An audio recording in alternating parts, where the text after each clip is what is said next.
back to the very early times of speculative concepts of a connected world.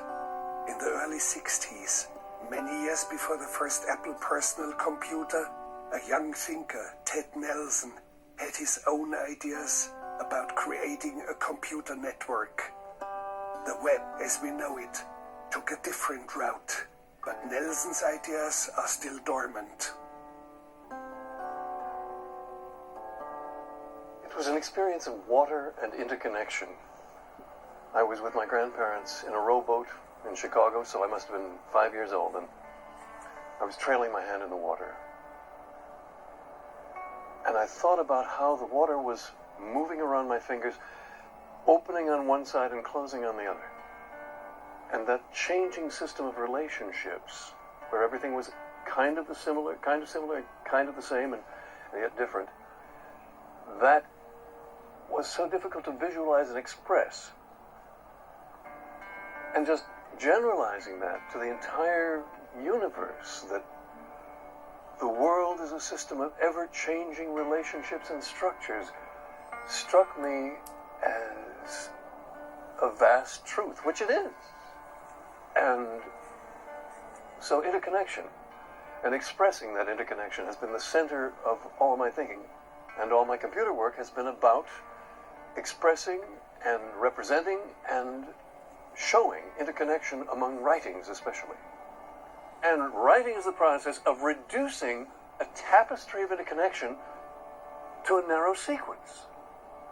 And this is in a sense illicit. This is a wrongful compression of what should spread out. In today's computers, they betrayed that because there's no system for decent cut and paste, and they changed the meaning of the words cut and paste and pretended it was the same thing. So a guy named Larry Tesler, whom I consider to be a good friend, nevertheless changed those words, and I consider that to be a crime against humanity, and he doesn't understand why, because humanity has no decent writing tools. In any case, this is the problem of interconnection and representation and sequentialization, all similar to the issue of water. So here we have a parallel presentation that shows a quotation connected to its original context. In the beginning, God created the heaven and the earth. And where is that from? That is from the King James Bible. So we can step down to the next quotation. Adam and Lilith immediately began to fight, and that is from the alphabet of Ben Sira. And so as we pull back, we can see successive pages coming up to connect with their sources or with their linked contents. His vision of links never materialized. By some, he was labeled insane for clinging on.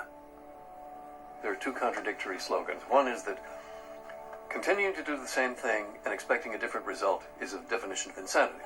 On the other hand, you say, if at first you don't succeed, try again. I prefer the latter, because I don't want to be remembered as the guy who didn't. No, to us, you appear to be the only one around who is clinically sane. No one has ever said that before. Usually I hear the opposite. Thank you very much for talking with us. It was wonderful. Marvelous. What a team. Yes, now it's your turn.